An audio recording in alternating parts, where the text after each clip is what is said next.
mais um Draw Entrevista. A convidada da vez é Juliana Rabelo, cearense, designer de moda, mas atua como ilustradora e professora freelancer.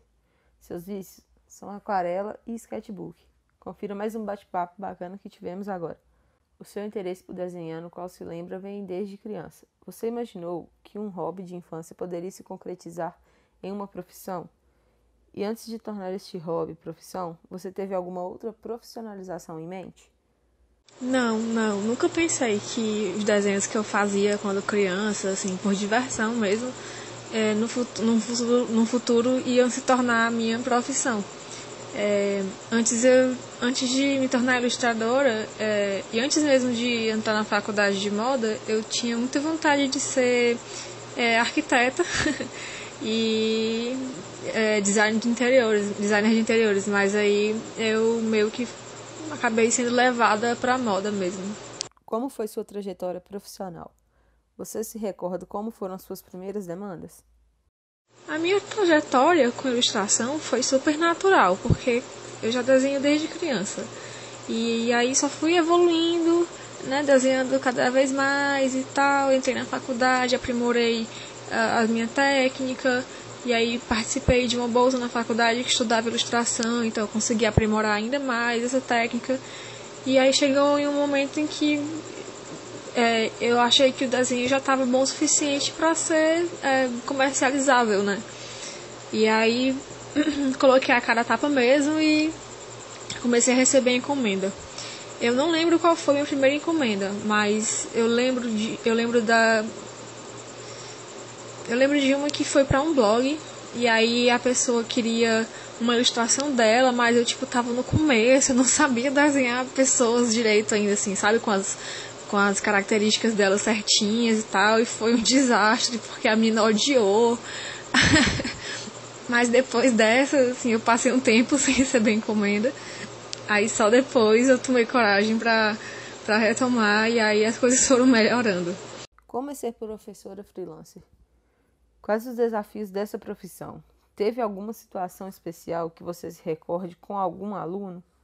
Apesar de não ter nenhuma formação, assim, em educação, pedagogia e afins, eu gosto muito de ensinar, eu gosto muito de compartilhar o que eu sei. E, assim, dar aula foi a melhor maneira que eu encontrei para fazer isso, né? Para compartilhar com as pessoas o meu conhecimento.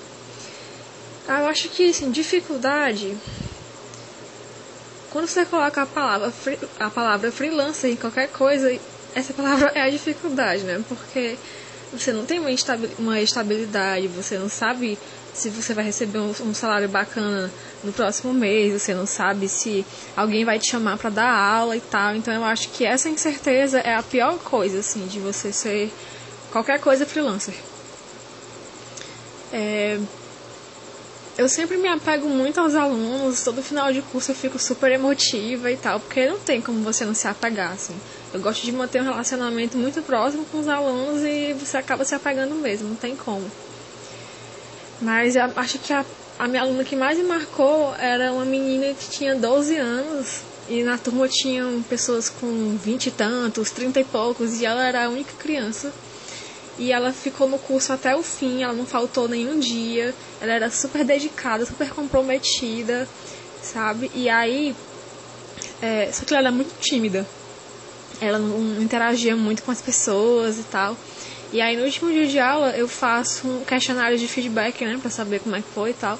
E aí ela escreveu umas coisas assim tão lindas que eu, chorei, sabe? Porque é muito bom você ver que você tá ali transformando uma pessoa, sabe? Você tá fazendo com que essa pessoa se torne uma pessoa melhor. E ainda mais criança, né? Que ainda tem um pingo de ingenuidade, assim, no coração.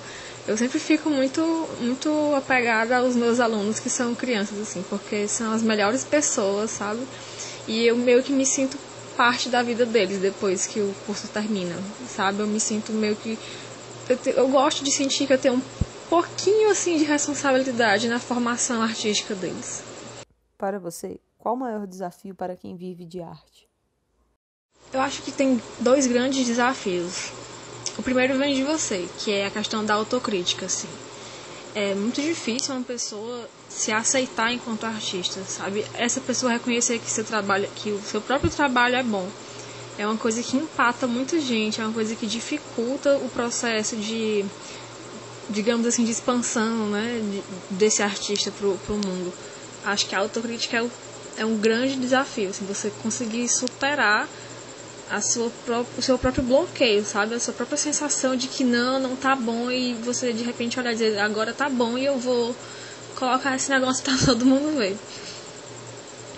E o segundo grande desafio, eu acho que é o reconhecimento. Assim, demora muito até você conseguir ter reconhecimento, sabe? As pessoas não valorizam a arte. Aqui no Brasil é muito difícil encontrar quem valorize o artista, sabe? A galera ainda tem aquela mentalidade de que artista é a pessoa que tá ali fumando maconha, entendeu? Na rua, com dreadzão, cabelo, tem esses estereótipos babacas, sabe? Então eu acho que o reconhecimento é uma coisa super difícil. E depois que você conquista ele é tipo uma chave universal, sabe? Para todas as portas, assim, as pessoas passam a te conhecer, passam a saber do teu trabalho e passam a te contratar para fazer serviço. Então eu acho que é isso. Juliana, para finalizar, vimos que seus trabalhos são feitos com aquarela. Por quê? E como você definiria a sua paixão por elas? Olha, eu nunca parei pra pensar por que todos eles são em aquarela. Assim, na verdade, nem todos são em aquarela, sabe?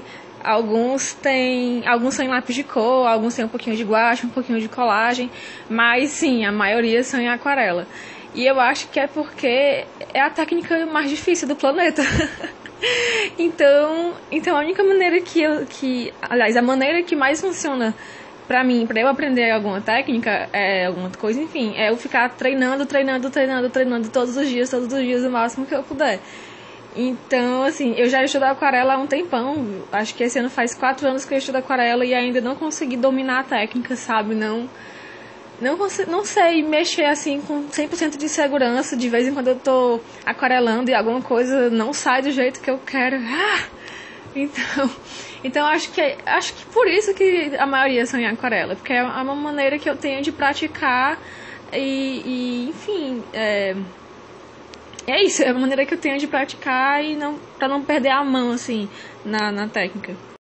Eu acho que a minha paixão pela aquarela é meio que uma teimosia, assim, porque você tem que ficar realmente insistindo, até que o negócio finalmente dê certo. Também acho que minha paixão não é correspondida, porque a aquarela não me ajuda muito, assim, você precisa meio que domar ela e isso requer muito tempo, muita prática. Mas assim, o que mais me deixa apaixonada pela aquarela é essa imprevisibilidade, sabe? É quando você tá na mente, tá querendo fazer alguma coisa bem específica, aí você segue lá as regras e tal, e faz, mas aí quando seca vira uma coisa totalmente diferente. Assim, tem vezes que quando seca fica muito, muito ruim, né? Mas na maioria das vezes, depois que seca, fica incrível. E é isso que... eu acho que é isso que define a minha paixão, sabe? É esse contraste entre você precisar ter tanta técnica, ter tanta disciplina, e depois você também meio que perde o controle, porque a aquarela é isso, é água, sabe? É gravidade, é umidade, então tudo isso interfere no resultado final da tua aquarela.